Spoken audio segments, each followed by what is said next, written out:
बिस्मिल्लाहिर्रहमानिर्रहीम। अस्सलाम वालेकुम स्टूडेंट्स। अच्छा जी स्टूडेंट्स, क्वेश्चन नंबर 6 हम करने जा रहे हैं अपना चैप्टर नंबर 1 का।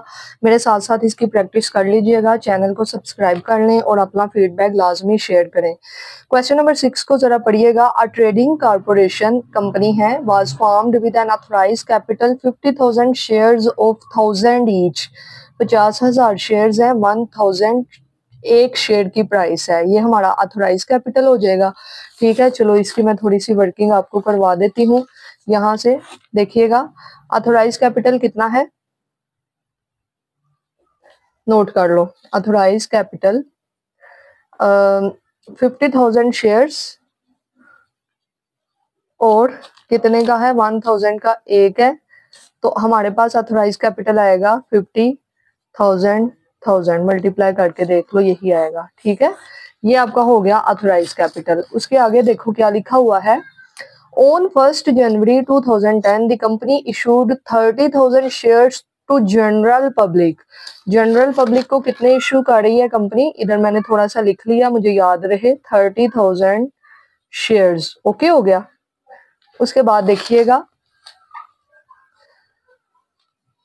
5,000 shares were issued to vendor. Vendor वो होता है जिससे हमने कोई चीज परचेज की होती है। ठीक है, 5,000 शेयर्स किसको दिए हैं, वेंडर को। मिस्टर असगर, उसका नाम है mister Asghar, from whom company had acquired, acquired का मतलब है परचेज की है मशीनरी 50 लाख की, 50 लाख ऑन 1 जनवरी। 1 जनवरी को मिस्टर असगर से मशीन खरीदी और उसको कितने शेयर्स दिए हैं, 5,000 शेयर्स। तो पहले हम इसकी अब एंट्री कर लेंगे, देखिएगा मेरे साथ साथ करिएगा। मशीन जब खरीदी, कब खरीदी, उसने डेट बताई हुई है 2010 जनवरी 1। मशीन खरीदी है तो मशीनरी हो जाएगी डेबिट, मशीनरी अकाउंट हो जाएगा डेबिट टू। अच्छा, किससे खरीदी, मिस्टर असगर। टू लिखना लिख लो, नहीं तो ना लिखो।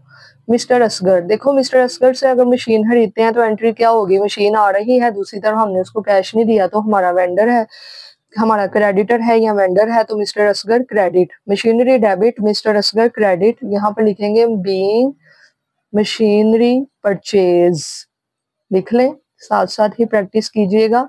मशीनरी परचेज्ड, ओके हो गया। ऑन अकाउंट लिख लो, साथ लिखना है तो 50 लाख की इससे हमने 50, किधर है अमाउंट लिखी, 50,000। ठीक है, तो यहाँ पर क्या है, 50,000 और हमने इसको 5,000 शेयर्स देकर मामला क्लियर कर दिया।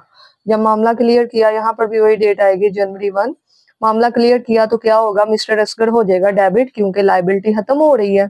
ठीक है, लाइबिलिटी है ना, मिस्टर असगर बढ़ती है तो क्रेडिट होती है। जब लाइबिलिटी हम पे कर रहे हैं कम हो रही है तो खत्म हो रही है, मिस्टर असगर अकाउंट हो जाएगा डेबिट। किस तरह खत्म हो रही है, हम इसको कैश दे रहे हैं, नहीं दे रहे, हम इसको शेयर्स दे रहे हैं। तो जब भी शेयर्स इशू होते हैं क्या क्रेडिट होता है, share capital, ordinary share capital क्या हो जाएगा, क्रेडिट। ओके जी मिस्टर अच्छा, कितने से, 5,000 शेयर्स दे रहे हैं ना, तो 1,000 का एक शेयर है। ठीक है, ये देखो यहाँ पर लिखा हुआ है, देखो लिखा हुआ है यहाँ पर 5,000 shares were issued to a vendor. Vendor को कितने शेयर्स दे रहे हैं, 5,000।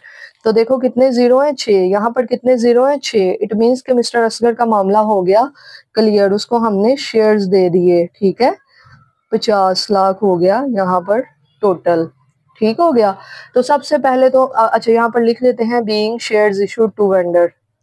शेयर्स इशूड, शेयर्स हमने इशू किए हैं, इशूड टू वेंडर, वेंडर को हमने शेयर्स इशू कर दिए। तो बात इसकी यहाँ पर ही खत्म हो गई। उसके बाद देखिएगा अगली बात, जनरल पब्लिक को 30,000 दिए हैं, लेकिन जनरल पब्लिक को शेयर्स इशू करने से पहले जनरल पब्लिक से एप्लीकेशंस रिसीव की जाती हैं, इस वजह से मैंने अभी इसकी एंट्री नहीं की। देखिएगा, applications were received on 10 January 2010 only for 25,000 shares. कितनी एप्लीकेशंस रिसीव हुई हैं, सिर्फ 25,000 शेयर की, जबकि कंपनी इशू करना चाह रही थी 30,000 शेयर्स। तो इट मीन्स के उसको 5,000 शेयर्स की कम मिले, कम मिले तो कोई इशू नहीं होता है, कोई बात नहीं। एप्लीकेशंस रिसीव की एंट्री कर लेंगे जनवरी 10 को, 2010 जनवरी 10 एप्लीकेशंस जब आती हैं तो जाहिर है बैंक में पैसे भी आते हैं।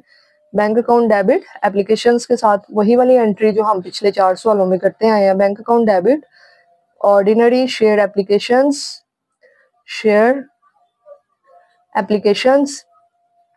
क्रेडिट।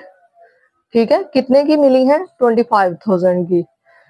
तो मल्टीप्लाई 1000 करेंगे क्योंकि एक शेयर, इस सवाल में एक शेयर की प्राइस है 1000, तो कितने जीरो आएंगे यहाँ पर? 6 जीरो। ठीक है, 25,000 हजार। क्लियर हो गया? ये देखो हजार हजार, तो यहाँ पर भी आएगा 25,000 हजार। ओके जी, यहाँ पर इसकी नरेशन लिख लें। Being applications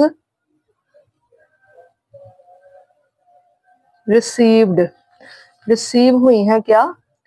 applications. ओके हो गया, तो हमने इसको कर देना है यहाँ पर क्लोज। नरेशन लिख ली। अब ये एप्लीकेशंस देखिएगा नेक्स्ट। एंड कंसिक्वेंटली, और उसके बाद 5,000 shares were taken up by the underwriters, और उसके बाद अंडरराइटर्स ले गए हैं क्या कहते हैं ये? शेयर्स। ठीक है, on 20 January 2010 shares were allotted to applicants. अच्छा, यहाँ पर यही डेट आएगी।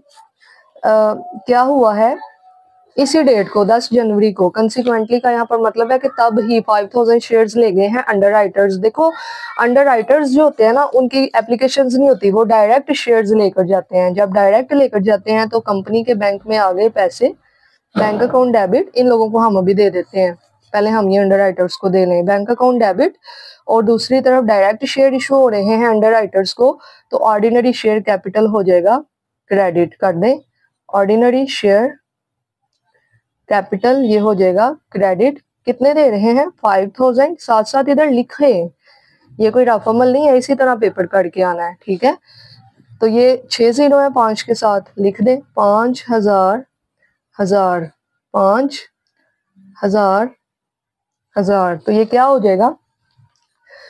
बीइंग, कौन लेके गया है? Underwriters. Shares taken up by, कौन ले गए? Taken up by underwriters. Underwriters जो है वो शेयर्स ले गए। ठीक है, उसके बाद उसने देखे लास्ट पे क्या है? 20 जनवरी को shares were allotted to applicants को शेयर्स अलॉट कर दिए गए 20 जनवरी को, तो 20 जनवरी लिख लें यहाँ पर, जनवरी 20। ठीक है, जब इनको शेयर्स मिल गए तो शेयर एप्लीकेशंस हो जाएंगी डेबिट। ऑर्डिनरी शेयर एप्लीकेशंस को कर दो डेबिट, शेयर एप्लीकेशंस हो जाएंगी डेबिट, और दूसरी तरफ ऑर्डिनरी शेयर कैपिटल हो जाएगा क्रेडिट। ऑर्डिनरी शेयर कैपिटल हो जाएगा क्रेडिट। कितने से? इतने से ही जितनी एप्लीकेशंस आई, क्योंकि कंपनी ने 30,000 इशू किए, एप्लीकेशंस आई 25,000 की। इट मींस के विद इन अ लिमिट ही है, तो हम ये सारी की सारी अमाउंट, यानी सारे के सारे एप्लीकेंट्स को शेयर्स मिल गए, जितने लोगों ने अप्लाई किया था उतने लोगों को मिल गए। ठीक है, तो यहाँ पर इसकी नरेशन लिख दें। Being shares allotted to applicants. Okay जी, शेयर्स अलॉट कर दिए गए किसको? एप्लीकेंट्स को। तो यहाँ पर ये कहानी खत्म हुई। ये 5 एंट्रीज हैं इस क्वेश्चन की, क्वेश्चन नंबर 6 की। साथ साथ प्रैक्टिस की तो आएगा, साथ साथ नहीं की तो कोई नहीं आनी समझ। इसके बाद बेटा यहाँ पर बनानी है बैलेंस शीट। मैंने बैलेंस शीट का फॉर्मेट नहीं बनाया, मैं बना लूँ, आप भी बना लें। ओके जी स्टूडेंट्स, ये है आपके सामने बैलेंस शीट का फॉर्मेट। बना लिया आपने तो ओके, नहीं तो ये बना लें। मैंने ये वीडियो स्टॉप करके बना लिया। सबसे पहले यहाँ पर आता होता है ऑथोराइज्ड कैपिटल। ऑथोराइज्ड कैपिटल ऐसा कैपिटल होता है जिस पर एक कंपनी रजिस्टर्ड होती है। इसको हम ऐड नहीं करते हैं अपनी बैलेंस शीट में, लेकिन इसको लिखते जरूर हैं। ऑथोराइज्ड कैपिटल था 50 मिलियन का, 50,000 और फिर 1000। ओके हो गया, इसको डबल लाइन लगाएंगे क्योंकि हमने इसको ऐड नहीं करना। अब हमने देखना है कि और ऑब्वियसली वो इशूड सब्सक्राइब्ड और पेड अप कैपिटल आता है, तो मैं यहाँ पर बस इशूड कैपिटल लिख रही हूँ, ये भी ठीक होता है। अब हम देखेंगे कि कहाँ कहाँ पर शेयर कैपिटल आया हुआ है, ढूंढो। ये देखो शेयर कैपिटल 50 लाख, उसके बाद शेयर कैपिटल फिर से 50 लाख ठीक है, 50 लाख और 50 लाख, और उसके बाद है शेयर कैपिटल 25। इन सबको ऐसे करो, यहाँ पर जमा कर लो, गलती नहीं लगेगी। 50 100,000, फिर 50 100,000, उसके बाद 25 60, 25 1 2 3 4 5 और ये 6, ये आएगा। देखो कोई गलती तो नहीं हुई है। 50 100,000, 50 100,000, फिर से 50 100,000, 50 100,000, फिर 25 1 2 3 4 5 6। तो ये देखो ये आ रहा है 35,000। ठीक है, 2 दफा कैलकुलेट करके फिर पेपर में लिखना, मेरी तो आदत यही है, नहीं तो ऐसे ही गलती हो जाती है, और गलती जो है ना उसकी गुंजाइश नहीं है।